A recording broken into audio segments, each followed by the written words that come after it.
Namaste, Swagatam.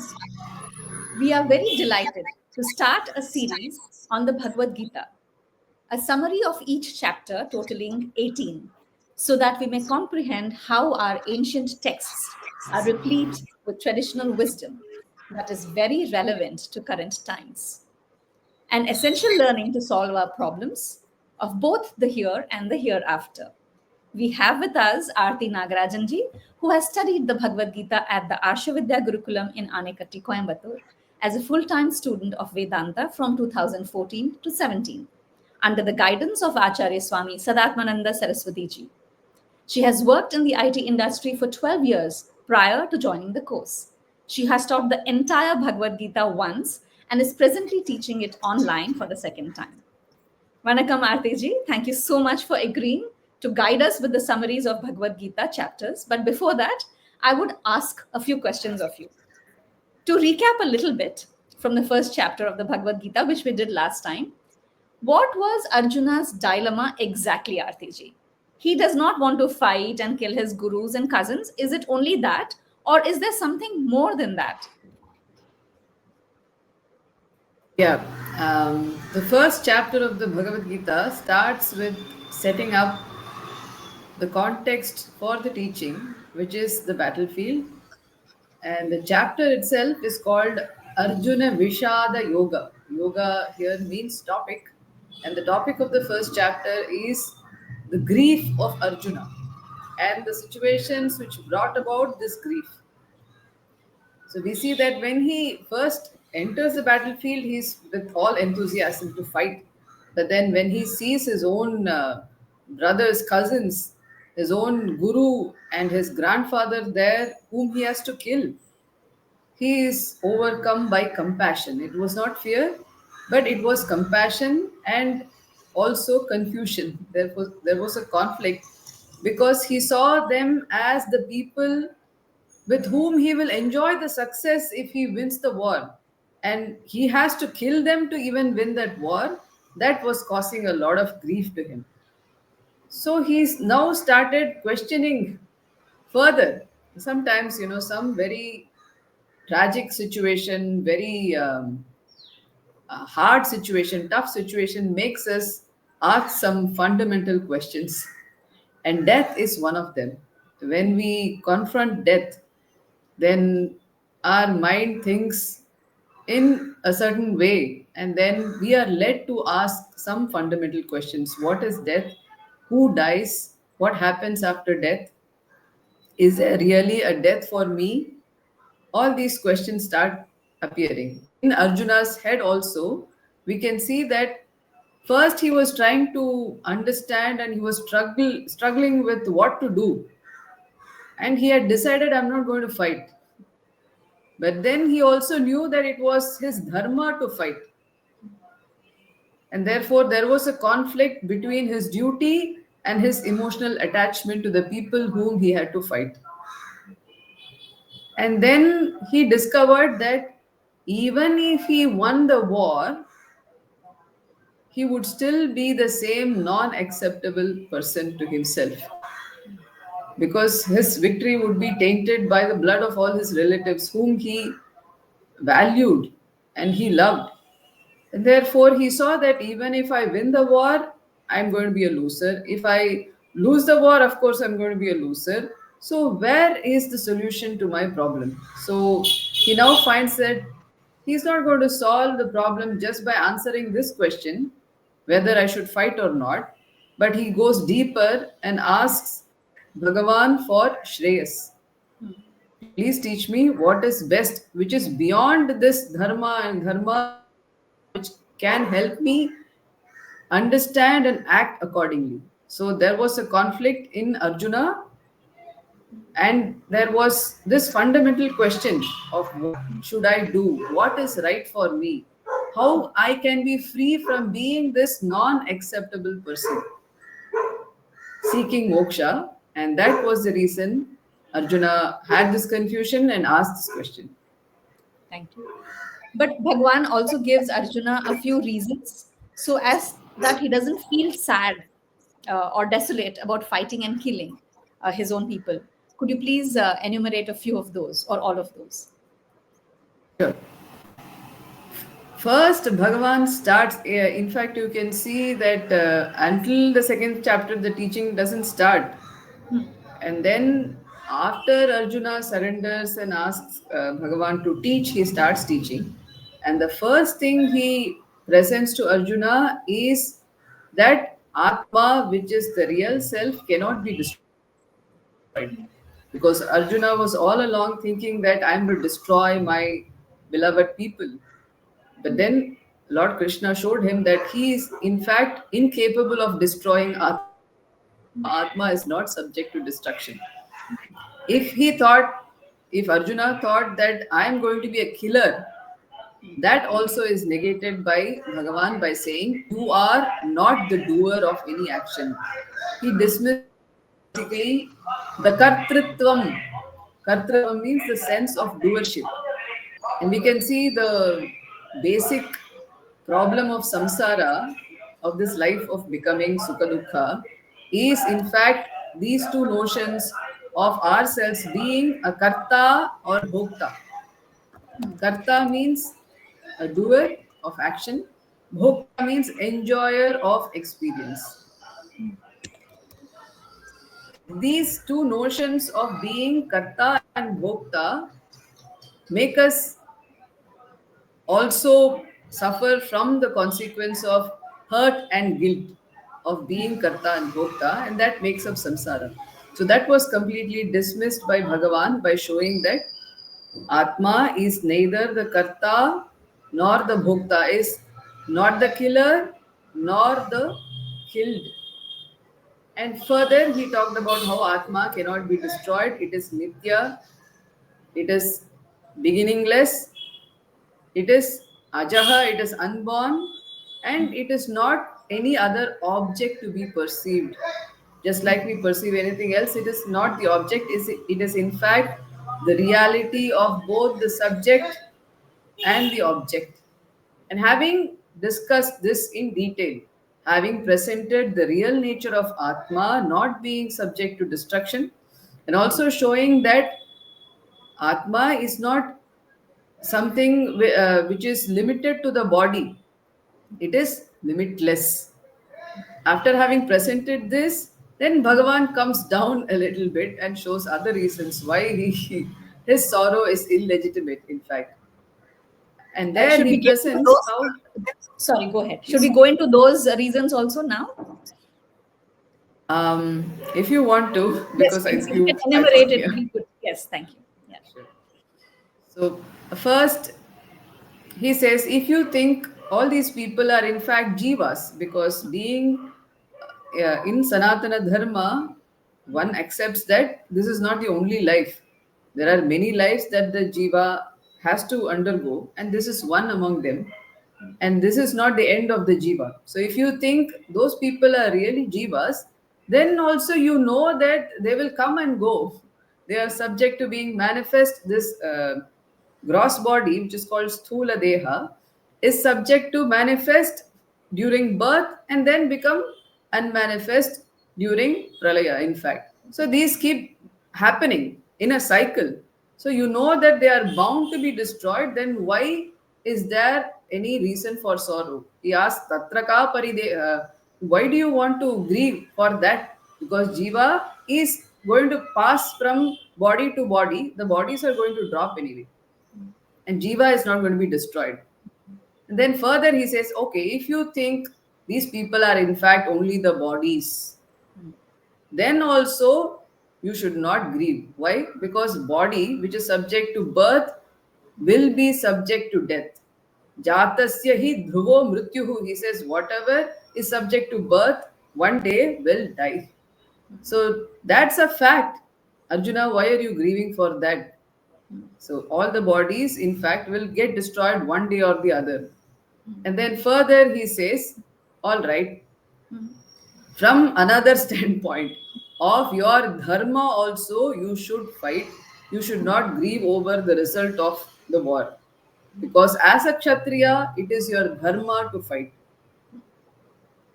That is one reason Bhagavan gives. And then further he says, all right, if you don't want to do your dharma and you say, I'm not going to fight, even then, you're not going to be taken as a compassionate person who gave up the war, Hmm. but you're going to be seen as somebody, you'll be at least portrayed as somebody who ran away from the war, being under the fear of being subject to failure, losing the war.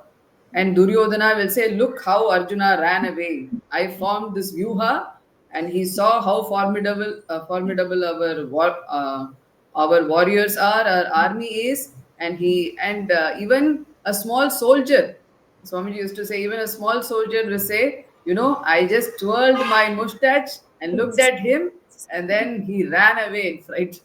So these reasons Bhagavan gives. This will cause you a lot of infame. All your glories will be completely negated by this just one instance of your giving up the war. They will portray you as being a coward, and you will lose all your fame, and that is not something you would want. And he, in fact, says, whatever be the consequence of the war, if you win, you will go to Swarga. If you lose, also if you win, you will enjoy this kingdom. If you lose, anyway, being a Kshatriya who lost his life in the war, you will go to Swarga. So, both ways, you will be a winner. So, Arjuna, get up and fight. And So there he's is no cause actually, for grief. yes. So he's actually, Bhagwan is taking it from all angles. He's anticipating what Arjuna could ask. For example, he's saying Atma wise, it is eternal. It's, it doesn't die. Body wise, that is the nature of the body, that what is born has to die. And dharma wise, you're a kshatriya, you have to fight. And most of all, I think for human beings, what could work more is the whole idea of infamy, that your fame rests on you as a warrior. And if you don't do that, then people will call you ranchod, you ran away, and they'll label you like a coward. That could work psychologically. And also the fact that if you win, I mean, it's a win-win situation. If you fight, if you win, then you actually you're enjoying everything as a king, or the kingdom you fought for dharma. And if you don't win, also you get virgati. So I think Bhagwan is a wonderful psychologist. And that is what brings me to another question here, Arti ji. And this you have summarized so beautifully. The question is, this chapter is about karma yoga. Does or he introduced karma yoga over here, right, in this chapter. So what exactly would karma yoga be? Because the confusion among all of us, most of us, is that if we do our work well, because we have heard yoga karma su kaushalam, and we like, okay, if we do skillfully our work, jo bhi hum kar rahe hain अच्छे से कर रहे हैं, very very nicely we are doing, that is enough. A lot of people have said that I do my work well and I am good, a neighbor, good in the community, I do my bit. Is that karma yoga? So that is a slight doubt. If you can clarify before we get into the chapter itself and your summarization, because that would help us to understand it better. This second chapter is called Sankhya Yoga. The third chapter is called Karma Yoga. This chapter is called Sankhya Yoga. Sankhya means this knowledge of the self, Atma Jnana. And that is mainly presented in this chapter. If you see, as we saw, in the beginning of his teaching, Bhagavan only presents this nature of Atma. So that is called Sankhya Yoga. Then further, he proceeds to talk about Karma Yoga also. So this chapter has the entire teaching contained in an essence. If you see, what we fear the most is the future, because we know that we can't entirely control the future. I guess, I hope, some people do realize that. Some people think I will control, and they keep trying to control. So first, one has to understand that any life, we'll have experiences of both, which are pleasurable and not so pleasurable. So life is a mixed bag, as they call it, of sukha and dukkha, of happiness and something which is unpleasant also. So most of the time we think we should have only sukha, we should not have any dukkha.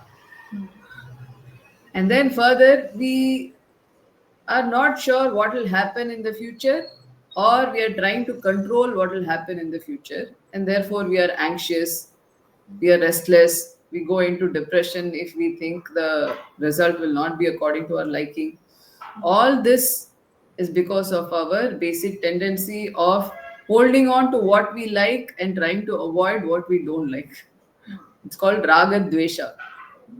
These desires to hold on to what I like, raga, and then to avoid what I don't like is dvesha. And this kind of being held under the control of these raga dveshas will not allow the person to pursue this self knowledge sankhya. So in order to prepare the person to gain this self knowledge, Bhagavan presents this lifestyle of karma yoga. So this is the purpose of karma yoga. If the mind is agitated, always restless, always anxious, subject to deep, very strong emotions, victimizing other people, oneself, disturbing oneself and others, then where is the leisure for self knowledge? True. Therefore, the person should be prepared enough, mature enough to understand certain things, have certain attitudes which will help the person gain this knowledge. So that is karma yoga. It is a yoga of attitude. So here, what happens is the person does one's karma, one's duties, but that becomes a yoga, a means for moksha in terms of gaining the preparedness for moksha. All right. Now, what is really karma yoga? Yeah. Is it being skillful in action, or is it doing action without expecting the result? No, it is not. Karma yoga means first understanding and acknowledging that I have some roles and responsibilities which are to be done. So everybody knows give being in a certain role, there is a script to be played in that role. So that becomes our duty. But how do I perform the duty? There is the difference. Now, I would like to illustrate that using an examples where there are a few people who are breaking stone, big stones they are breaking. And this person questions the first person who is breaking stone, what are you doing? And the person says, can't you see what I'm doing? I'm breaking stone. My fate. I'm breaking stone. Then the next person is asked, what are you doing? I'm doing my duty. I have a family whom I have to feed and I have to earn for that. And this is the job I've taken up. I'm doing my duty towards the family, towards. I'm hearing some echo. Is that okay? It's fine. Yeah. Okay. And it is my job. I'm doing it as a duty. Then there is another person who is breaking stone happily, very cheerfully. These two fellows, they are doing their job all right, but their attitude is very different. One is complaining, the other is doing it as a duty, but still, it's like a burden being done. The third person is happily, joyfully breaking the same stones, doing the same job, and he is asked, what are you doing? And he says, I am building a temple for my Lord. All of them are breaking stone for the construction of a temple.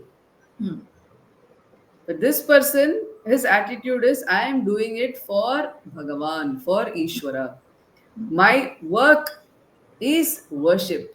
I'm sure you must have heard this. Yes. Yeah. Work is worship. Where work becomes worship, that is Karma Yoga. For that, one requires to recognize Ishvara, Bhagavan. So as we saw, there is no Bhagavad Gita without Bhagavan, and there is no Karma Yoga also without recognizing Bhagavan.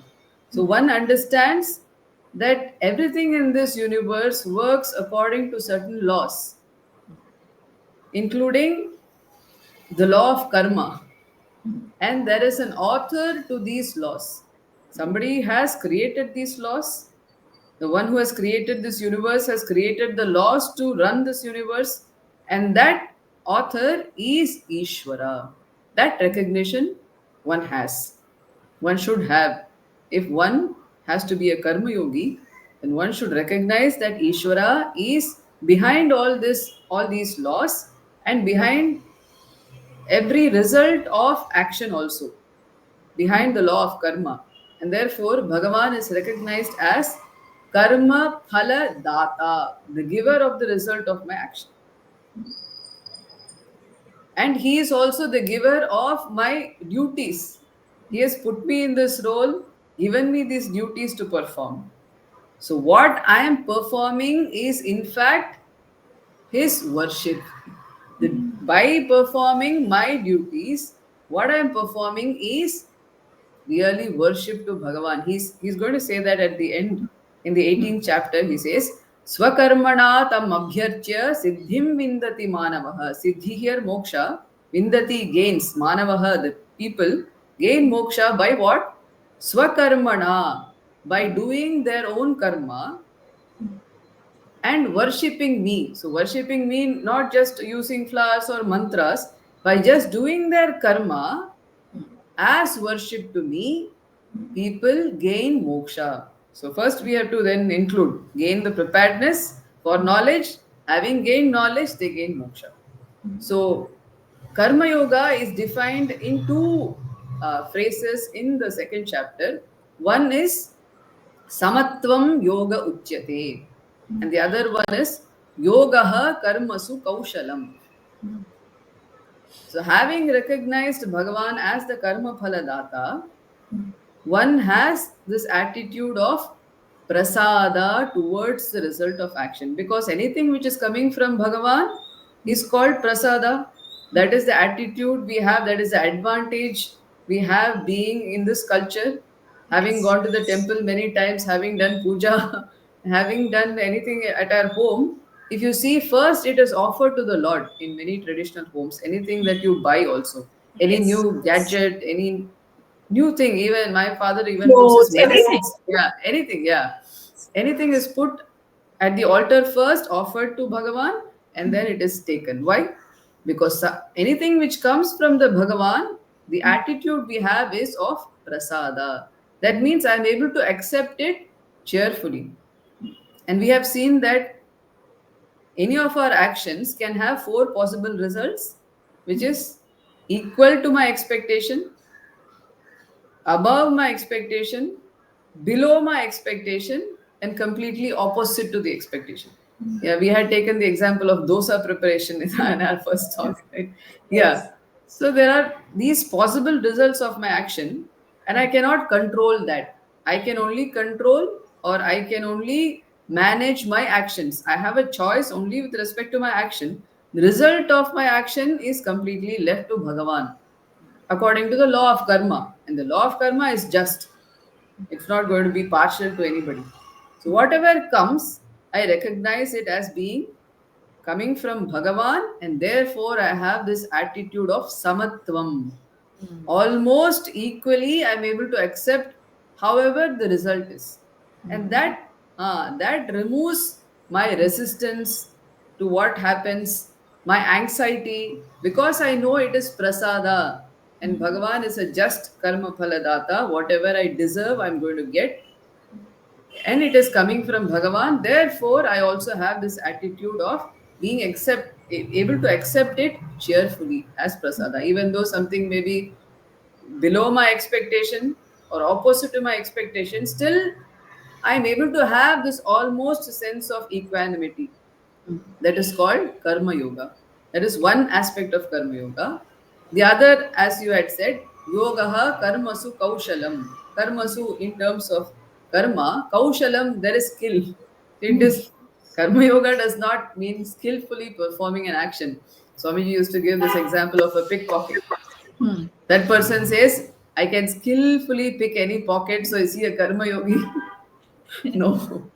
Kaushalam here means there is clarity with respect to what is right and what is wrong, and aligning my karma with dharma, performing one's duty in terms of appropriate actions.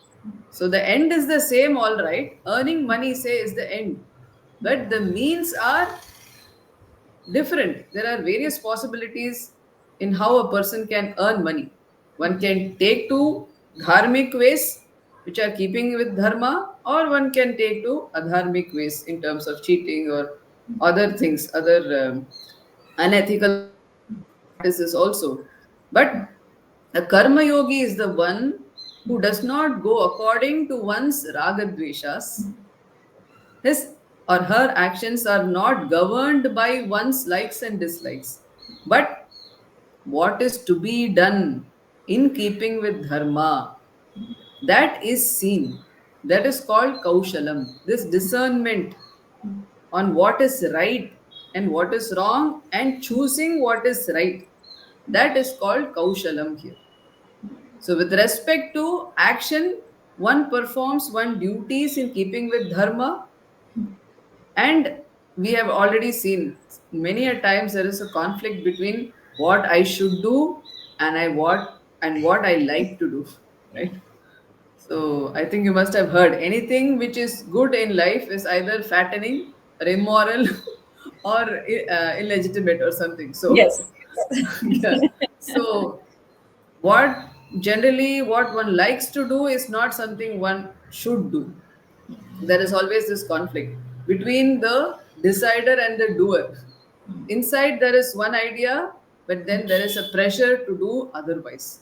And that is because of the pressure of these raga dveshas.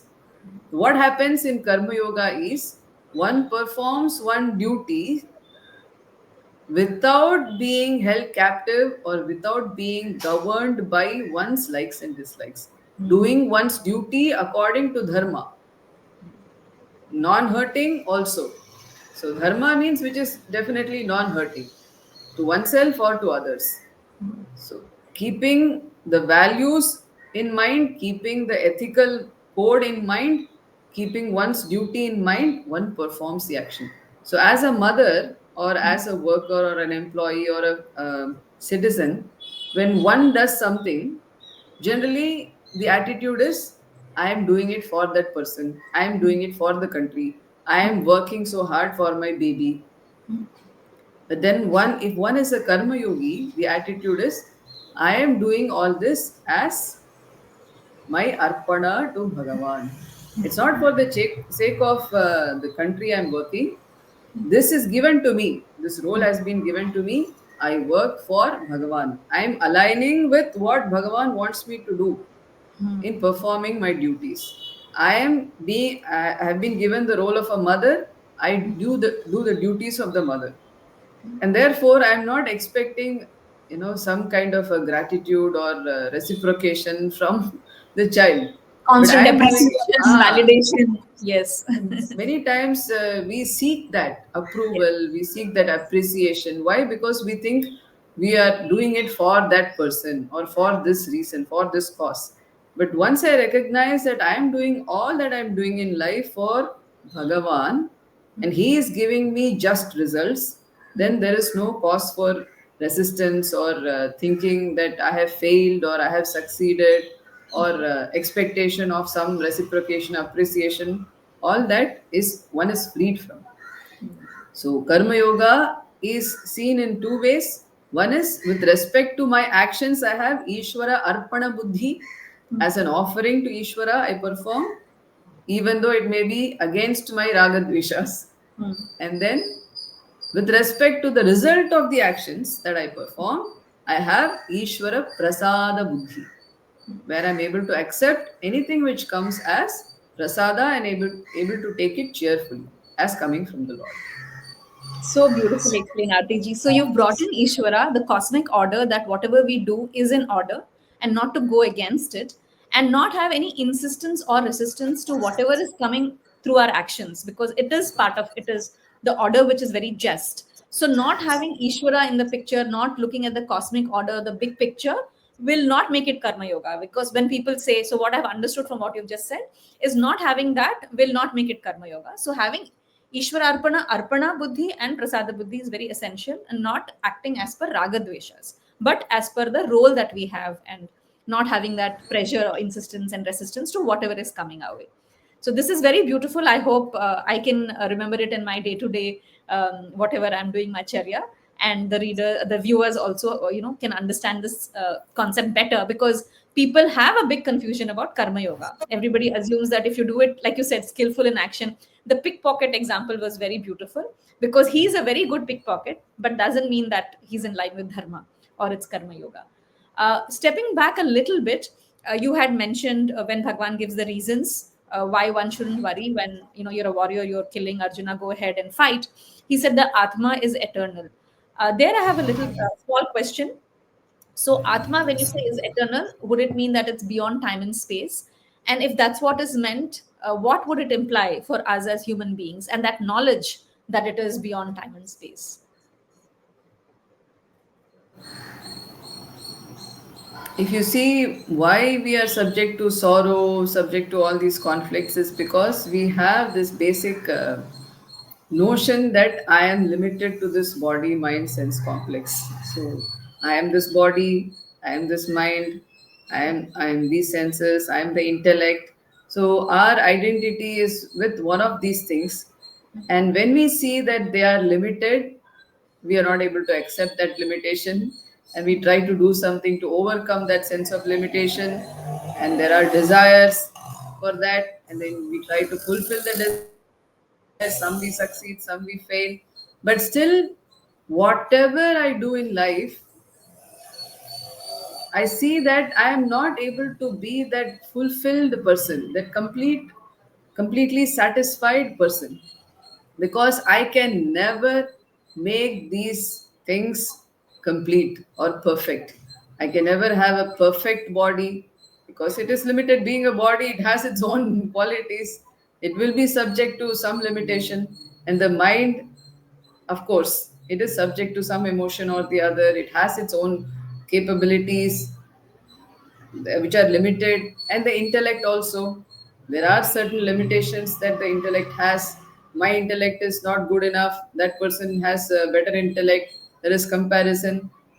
How much ever I gain, there seems to be something more required to make me complete.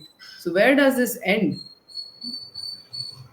Can I perfect this body mind sense complex and make it limitless? Not possible. Then the Shastra comes in and presents my real identity as being free from this body, mind, sense complex, which is limited. Because of my mistaken identity with what is limited, I'm suffering because I'm superimposing their limitations on myself. But when I understand that I am, in fact, not this body, not this mind, not these senses, what am I? I am free from all these. Not just that, I am limitless. That is what is going to bring me moksha, freedom from all sense of limitation. It is not just discovering that I am a spark of consciousness in this body mind sense complex. It's like some flame inside a lamp. Uh, Yes. yeah, still I will be limited to this body, Yes. but understanding that I am limitless. I am not subject to the limitation of this body, mind, and senses, but I am, in fact, my real nature is limitless. And limitlessness can be understood in terms of being not limited by time, by not limited by space, and being not limited by being a particular object. So, time wise, space wise, and object wise limitations are there for any other object in this world. But my real nature, is being limitless from all these three kinds of limitations. So, what you're asking is, how do I see that I am limitless in terms of time and space? That is what is eternal, can be taken in terms of time. So, Atma, this real self, in Bhagavad Gita, Bhagavan presents, it is Ajaha. Ajaha here in Sanskrit does not, in Sanskrit there is one more meaning of a goat, but here it means the one who is not subject to being born. Na jayati. We He are is not not goats. born. Yes, Yes. we are not goats, of course, but yeah, we are not born. Who is born? What is born? The body is born, but the Dehi, the one who indwells the body, the Atma, which is the real self, is never born. What is born is subject to time, is subject to death. So whatever is subject to time will be born and will die. But Atma, which is free from this time, because Atma is the very reality of even time. How do we know time? I think from science we all know that time is relative. Yes. Time and space both are relative. Yes. Hmm. So who is the one who is observing time? If there is no observer, can we talk of time? No. So this awareness is the very reality of time. In English, we use this word called consciousness, but we have to understand this properly, because consciousness as science presents it, as we know locally, is not the consciousness that the Shastras. Shastra is presenting. Yes, as what Bhagavan is presenting. Consciousness here means the reality of all that is here. It is limitless, it is all pervading. It is not this awareness in a particular body which gives rise to the subjective experience, but it is the reality of all that is here. So that reality is called Atma, it is called Brahma, and English we call it consciousness. It's a name, all right, but one has to understand what this consciousness is, which is free from this body mind sense complex, but which is recognized in the intellect, all right, but it is not subject to the limitation of the body. So Atma is free from this limitation of time. There was no time when Atma was not there. Atma is the very origin of time. So that's how Atma becomes free from time. And Atma is not subject to the limitation of space also. If it was an object, then definitely the object will be located somewhere, will have a dimension. So you will have the coordinates XYZ. But Atma does not have any dimension, not being an object, not having any parts, does not change. Therefore, also it's not subject to time and is not limited by any location. Atma is sarvagata, Bhagavan says in the Gita. It is everywhere. Everywhere does not mean it is like, something which is everywhere, but that which is the reality of everything. Yes. We see that space seems to be all pervading, relatively. In the relative sense, space, can you have anywhere where space is not? No. Yeah. But the space itself is relative. Even science says that there was a time when we didn't have space before Big Bang started. According to science, there was no time, there was no space. So space also had a beginning. Now, Atma is that reality of even space. Space we define as that which accommodates, Avakasha Pradatri. But Atma is the one which even accommodates space. Therefore, Atma is not subject to space also. And it is not any particular object, therefore, it is not subject to that limitation of being a particular object. Otherwise, it cannot be all pervasive.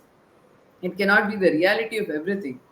So, Atma, not being subject to time, space, and being any particular object, is eternal. And there is an experience that we have where we can appreciate this also. In our deep sleep state, are we aware of time or space or even ourselves as Nothing. this body? Yeah.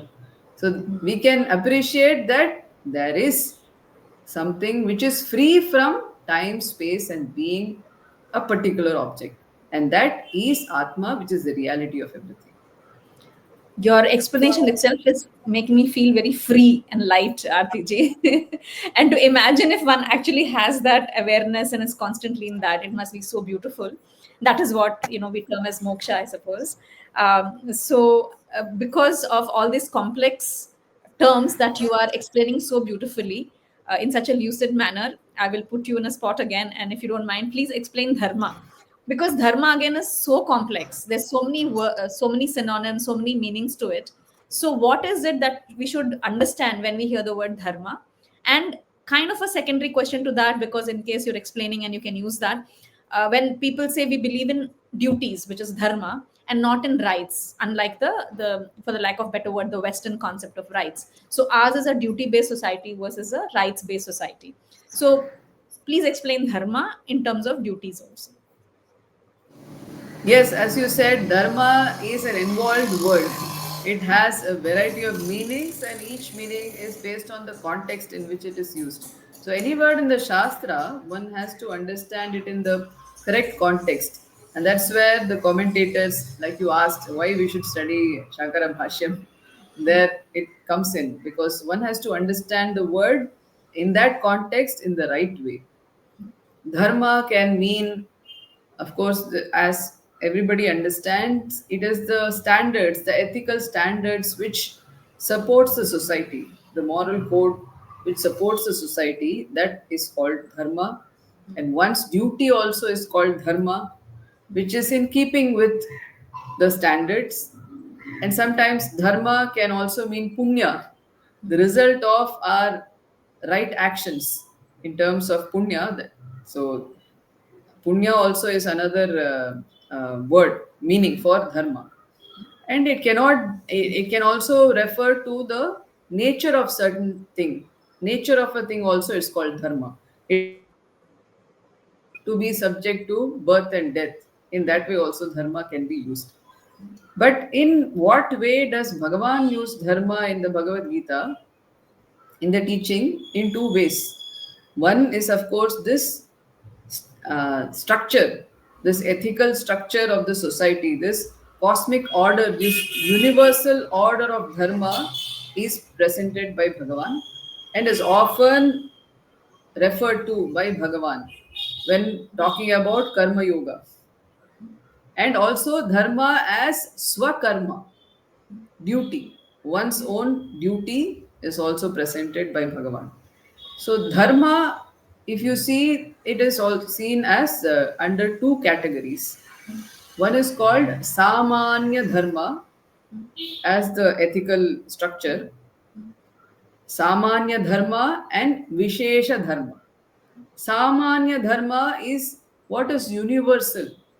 It is not particular to a sect of society or a gender or age or any situation, because generally if you see, dharma is subject to interpretation and it is specific to a particular situation.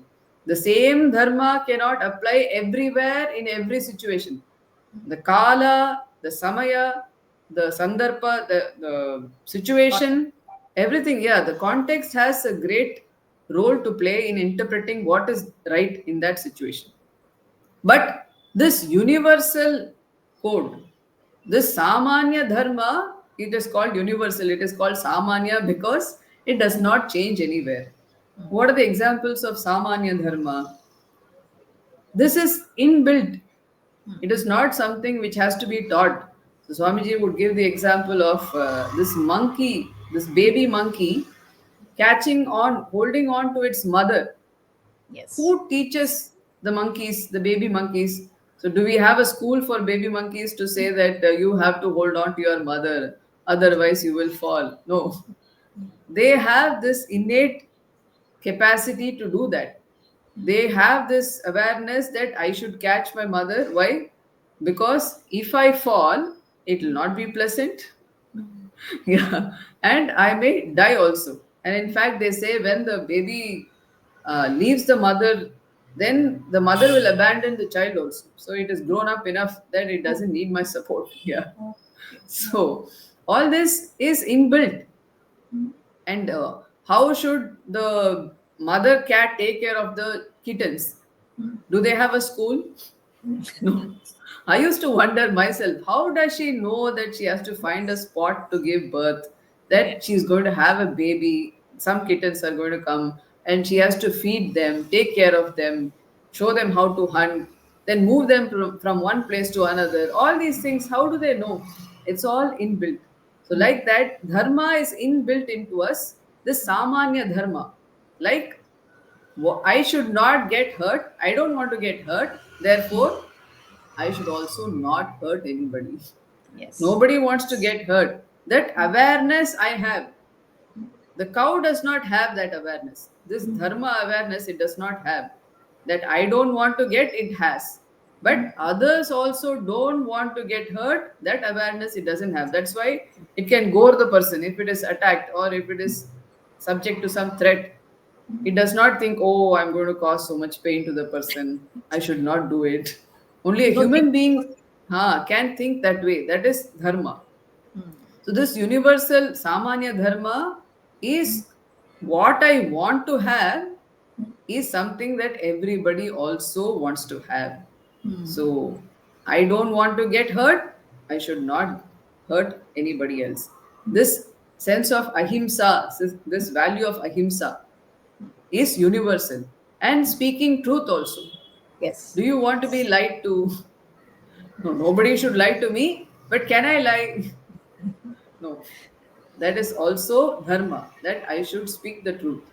And likewise, I should not also grab anything which is not rightfully mine because I don't want that, right? In the same way, I should also not grab anything which is not mine. People should not grab what is not theirs, and I should also not grab what is not mine. All these things fall under Samanya Dharma. But there is something also which is specific to a certain situation, a certain society, a certain culture, country, all that. That is called Visesha Dharma, which is specific to a person or the society. And according to the Vedic society, we had this Varna Ashrama Dharma, which falls under this Vishesha Dharma. Varna is a particular category of society. That's all. It's not a caste system. It is a category based on duties, based on karma that one should perform, and also based on the guna. Bhagavan is going to say in the fourth chapter, Guna karma vibhagashaha chaturvarnyam maya srishtam. So these four varnas I created based on the division of guna, the qualities, and karma, the duties. So we have Kshatriya, Brahmana, Vaishya, and Shudra as the four varnas, and the duties are also given. What should the Kshatriya do? Basically, protecting the society. Brahmana is more focused on gaining knowledge and imparting knowledge and doing karma for the welfare of the society. Yes. And Vaishya is engaged in trade and commerce, irrigation, agriculture. Shudra is the one who supports all these three varnas by doing all the physical activities. So it is based on one's karma. These specific duties fall under each varna. And also there is ashrama where the different stages of life are categorized. So one first is brahmacharya where there is a student's life, earning knowledge. Then second grihastha where one gets married and has the duties of the householder. The householder has to support the entire society in fact. Then Yes. there is Vanaprastha, where the person moves away from the stronghold of the household duties and prepares oneself for sannyasa, which is the fourth ashrama. Sannyasa is where one is able to renounce everything and just pursue this self knowledge. And why were all these designed? This Varna and Ashrama Dharma were designed with moksha as the ultimate goal. If one's goal in life is moksha, then one will find it easier when one adheres to this kind of life, which is in keeping with the varna and ashrama. So finally, if you see, everybody has to become a sannyasi True. and gain this knowledge, yeah, and everything else is a means to gain that moksha. So this is Vishesha Dharma. And if you see, in that also falls these duties, which is the second meaning of dharma, which we are looking at as swakarma. So, in keeping with one's role in the society, one's varna and one's ashrama, one automatically knows what is one's dharma, what is one's duties to be performed. And even if we are not following Vedika systems, the structure of society, one is put under different roles, being an employee, being a mother, being a friend, being a citizen, being a daughter, whatever the role that is given, there is a certain script for the role that we are aware of. And when we perform that role, we are aligning with Ishvara. We are aligning with what is expected to be done, that dharma. That Yes. dharma and my karma, when they both align, there is this harmony in oneself. Yes. Yes? Yes. Yes. You must have seen that if you have been procrastinating something for a long time and finally you do it, there is this inner Relief. peace that you, yes, Yes. Yes. there is some joy that you feel, some harmony in yourself that you feel. And that is also called dharma, which is one of the purusharthas which we had discussed earlier. The human pursuit is categorized into four: dharma, artha, kama, and moksha. Dharma there is referring to this inner harmony that one is enjoying, and that can come only for a mature mind. So, dharma also becomes a pursuit. This harmony in oneself, when one aligns with what is to be done, when one does some good action. I think you must have seen some people who are seeking alms in front of the temples. They sit, and then when you pass by, they will say, "You please do dharma." Yes. Do dharma. Yes. What does that mean? You please help me do some charitable activity. That is also Yeah. called dharma. Punya giving activity, that is also called dharma, and punya itself can be called dharma. So, this dharma in terms of performing activities where one is not the benefactor, but we are reaching out to other people, where somebody else is being benefited by our actions in terms of some help, financial help, or being emotionally supportive, anything. So that also is called dharma. That joy we find in ourselves. When we align with what is to be done, that is also called dharma. And dharma is talked about in all these aspects in the Bhagavad Gita. So, so beautiful, Arti. And so, given all this background now, Bhagwan also explained the same to Arjuna. But then Arjuna kept asking him questions. So it didn't stop at second chapter. There were 16 more chapters. Like Arjuna, most of us also will need this repeated teaching. So it goes on and off. But if somebody has understood the concepts in the second chapter itself, like when they study it with the guru, which is how it should be, and they get it, um, I'm trying to understand, would they, some people have asked me, why would we need to study all the 18 chapters if everything, like you say, is in the second chapter that Bhagwan has given all the teaching? And there is some methodology and pedagogy behind why Bhagavad Gita is 18 chapters. So I would like to understand that for myself also and for everybody else who has this question. Sure. Yes, you are right. The second chapter contains the essential teachings of the Bhagavad Gita. The core teaching is given in the second chapter itself. When Arjuna asked for Shreyas, you please give me what is good for me in terms of moksha. So then this Atma Jnanam had to be given. So you see, wherever anybody asks for this Shreyas, moksha, then Atma Jnanam is the only means, therefore, that is given. And to gain that Atma Jnanam, this preparedness in terms of a life of Karma Yoga is also presented. Then why go on to the third chapter and the rest? Is because we see that there are various aspects to this teaching. One can get the core teaching all right, but then there are so many things which are to be discussed, which are to be understood properly, clearly, and therefore we find all these presented in the next coming chapters. All the 16 chapters are elaboration of the same thing which was presented in the second chapter. And I would think, the student there was Arjuna, not a simple person. He was qualified to receive this teaching. He was a noble person who had stuck to a life of dharma, had this desire for gaining this knowledge, and he was given the teaching. And the teacher is not a simple person, Bhagavan himself. So you can't fault the student nor the teacher. but still they had 16 more chapters to go. Why? Because some things may not be as clear.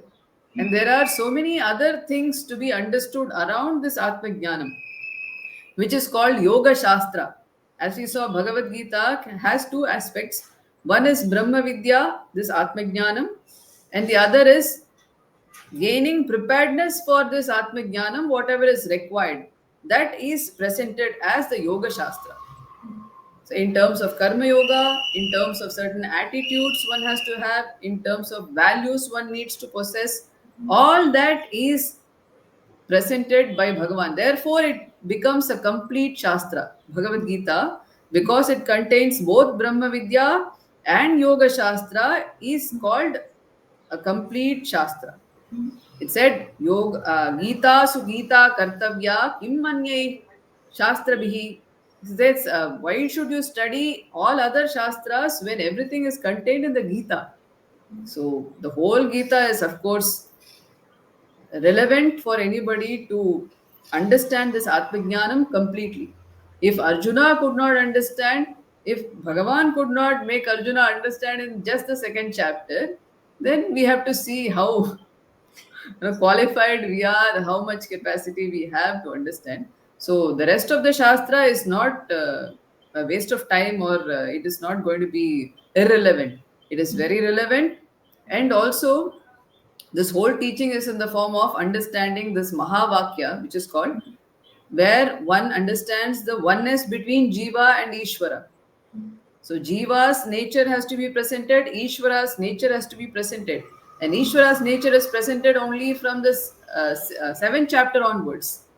So if one wants to understand Ishvara completely, then one has to study all those other chapters as well.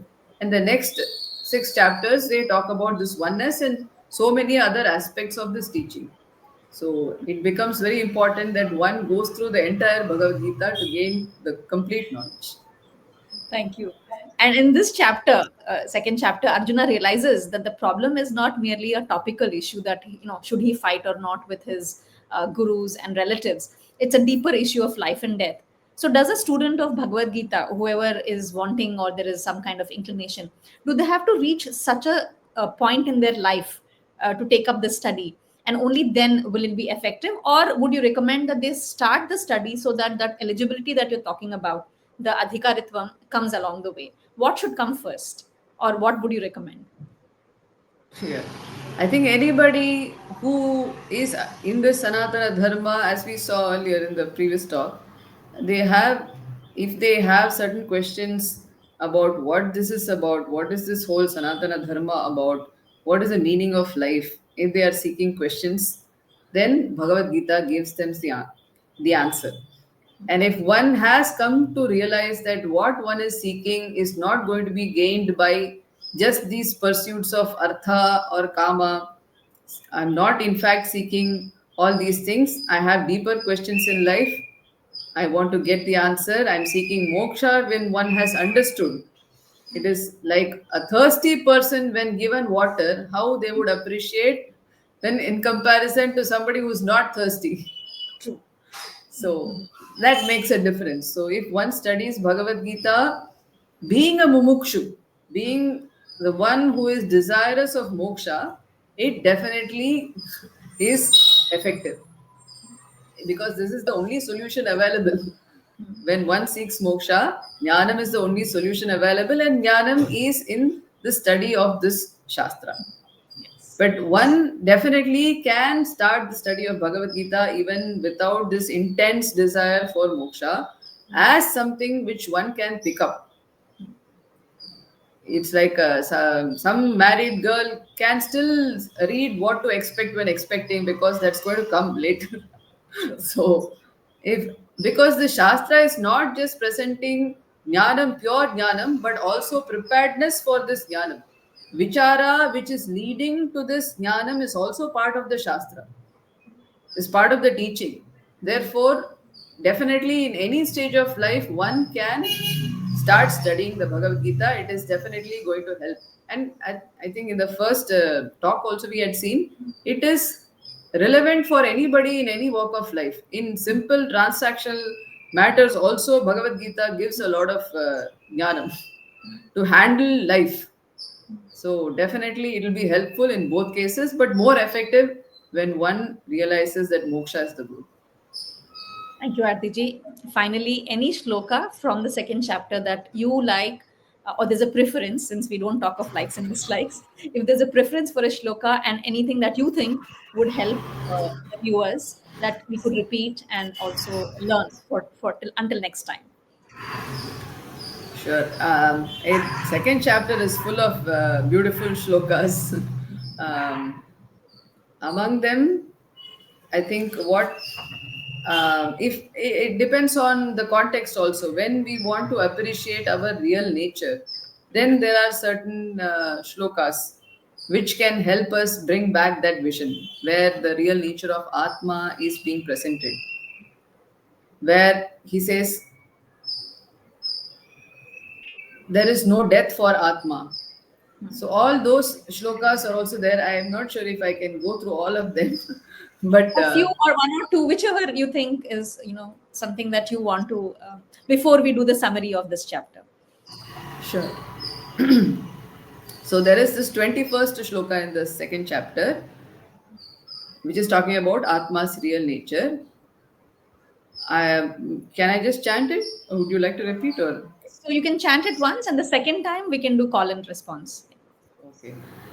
Veda vinashinam nityam ya enamajamavyayam katham sapurushav partha kam ghatayati hantikam.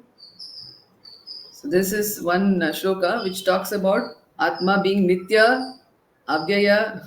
It is not subject to birth also, and it is Avinashi.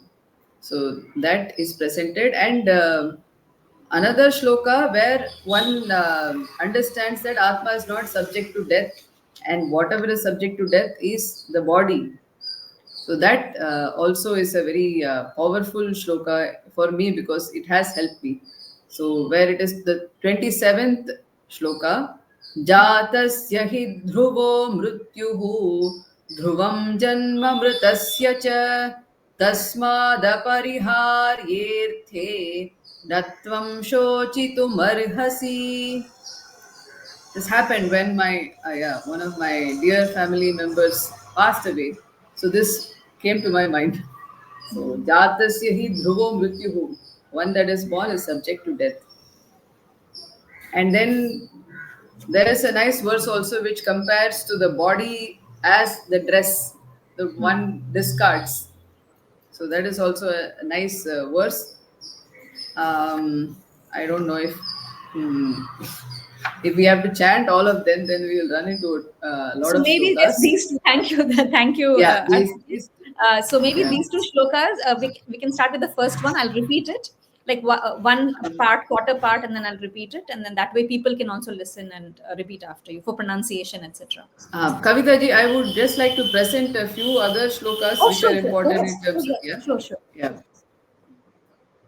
And then, of course, this popular verse Karmanyevadhikaraste ma phaleshu kadachana ma karma phalaheturbhuhu ma te sangostva karmani, which is the 47th verse of this second chapter, which is very popular, where I think we have seen the essence, where one has choice with only respect to one's actions, not the result. So don't try to become the author of your results of your actions.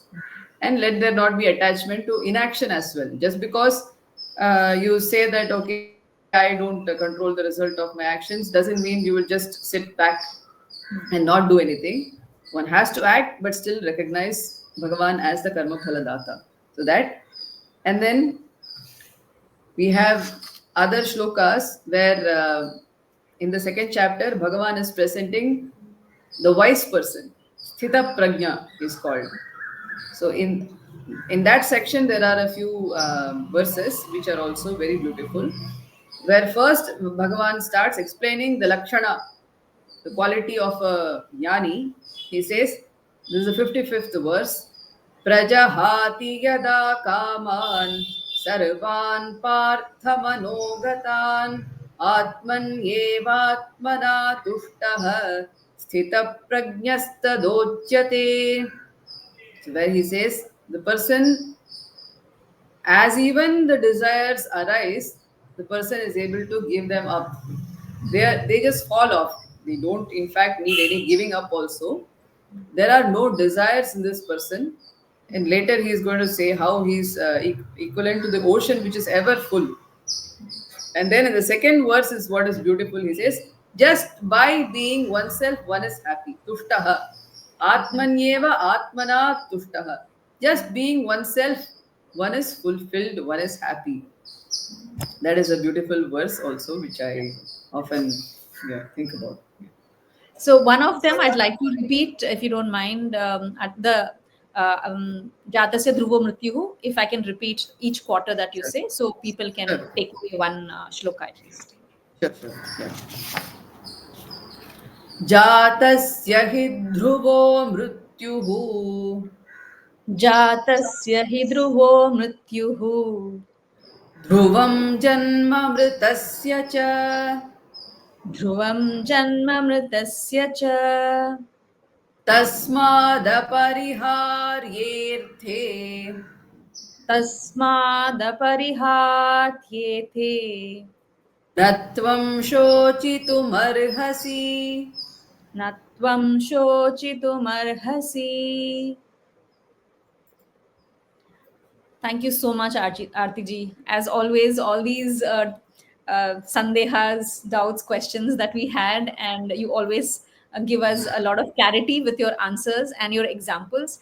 Definitely, it has helped us to understand the second chapter better in terms of the concepts. And everyone, I'm sure, would love for you to consolidate all this and summarize the chapter, second chapter for us.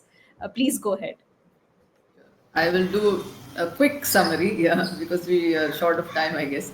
So the fourth chapter, the second chapter starts with Arjuna's surrender to Bhagavan. So even in the beginning of the chapter, Arjuna is still arguing a bit. He's saying he thinks that Bhagavan is asking him to fight because of he thinks I'm a coward.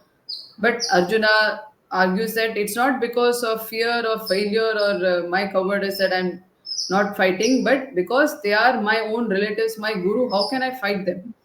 Then finally, he realizes that I'm not going to solve this problem by fighting or not fighting. I want moksha. And that's when he surrenders to Bhagavan. He says, Karpanya dosho pahata svabhavaha prichhami tvam dharma sammuda chetaha. My mind is deluded. What is right? What is wrong? Therefore, he says, Shishyasteham shadhimam tvam prapannam. You please teach me. I am your Shishya. And he says, Shreyas, you give me Shreyas, and that is nothing but moksha. Please give me the jnanam which will give me moksha. Then Bhagavan starts the teaching. So that is the second section, you can say. The first section is Arjuna Sharanagati, where Arjuna surrenders and asks for the teaching. And Bhagavan starts teaching. That is the core Sankhya Yoga.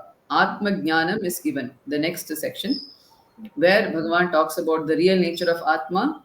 And we had seen all the reasons Bhagavan gives, which we had discussed earlier. So I'm not going to get into them again.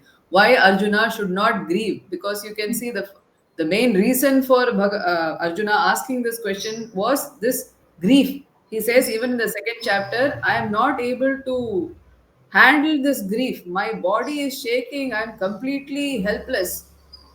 This grief is overpowering me. You please help me. So then Bhagavan gives so many reasons why he should not grieve. And this Jatasi Dhruvo Mrityu also you can see. Natvam shochitum arhasi. You are not fit to grieve. He says all these situations are not fit for grief. He presents that by presenting the nature of Atma, which is limitless, which is free from any destruction. So that is Jnana Yoga, which is presented. Then he talks about Karma Yoga, where we saw he is presenting Karma Yoga in two aspects with respect to what one's action should be, how one should choose action, as how one should do action as Ishvara Arpana, Yogaha Karmosu Kaushalam, And then, with reference to result of the action, he says, Samatvam Yoga Uchyate. Samatvam, the equanimity in terms of receiving the results of action. That is Karma Yoga. And for all this, one has to have Vyavasayatmika Buddhi, he says. For one to ascertain that moksha is my goal and no other pursuit is going to give me the fulfillment that I'm seeking, that buddhi, that single pointed clarity, that is called Vyavasayatmika Buddhi. And that is also presented by Bhagavan, which is very important. Because one, even though one has some idea of what one wants, there is no clarity in how one should gain that and what one will give that fulfillment. So, all this one has to have clarity. So, that is the third aspect of this chapter. Karma Yoga is presented in detail. And then Arjuna asks a question in the second chapter. After all this teaching is presented in terms of Jnana Yoga and Karma Yoga, Arjuna asks what are the qualities of a wise person, of a Jnani who has gained this knowledge. So, in fact, he asks, how will he sit, how will he stand, how will he walk? Thinking that if you can walk like this, then you can become a jnani or something. No, but Bhagavan presents the quality of a wise person very differently, where he shows the wise person is the one who does not have anything to be fulfilled to be happy. So there are no desires in the person, no longer any seeking in the person that this should be done or I should experience this or this should happen to me, only then I'm happy. There is no such expectation on the external world or one's condition of the body or the mind or senses. One is happy just being oneself because one has discovered one's real nature to be limitless, free from all these. And also in terms of Shama and Dama, having this mastery over one's mind and senses. When there are situations which are not conducive, then it is shown how the wise person is able to withdraw one's senses and one's mind, is able to manage one's mind, has disciplined mind and senses. That is also presented. And another set of verses where Bhagavan shows how associating with a particular object or situation or person will cause sangha, will cause some attachment. That will lead to desire. Then desire will lead to, of course, one will do some action trying to fulfill the desire. When if it is obstructed, then there will be krodha. So there will be anger. Then anger will lead to complete delusion, because in anger even we can hear people say, if I'm angry, when I'm angry I will not be a human being. Yes. That means one has lost that capacity, that viveka shakti, that power to see what is right and what is wrong. So there is complete delusion. Because of delusion there is lack of memory, what one's culture is, what one position is, what one values in life, all that is completely given up. Memory is completely lost. And then one is subject to this fall, as if you're falling from your current state, the standards that you have set, you are falling. That is called destruction actually, by Bhagavan, meaning your current position is completely destroyed, your state of mind is completely destroyed. So all that is presented by Bhagavan, and at the end he says this Brahmi sthiti, which is nothing but this knowledge of being Brahman, can be gained even at that last stage of life. He gives us a lot of positivity by saying that don't think it's too late. Yeah. Yeah. This Brahmi Sthiti one can gain Antakale Api and gain moksha, be free from this sense of limitation. So there concludes this second chapter, where Bhagavan starts with the teaching of Jnana Yoga, Karma Yoga, then Sthita Prajna Lakshana. Thank you so much, Arti ji. So you have also given us a lot of hope And I'm sure a lot of viewers will get into Bhagavad Gita and understanding it. If not on a daily basis, we have these summaries coming up. So looking forward to again listening from you about chapter 3. Namaste, Hari Om.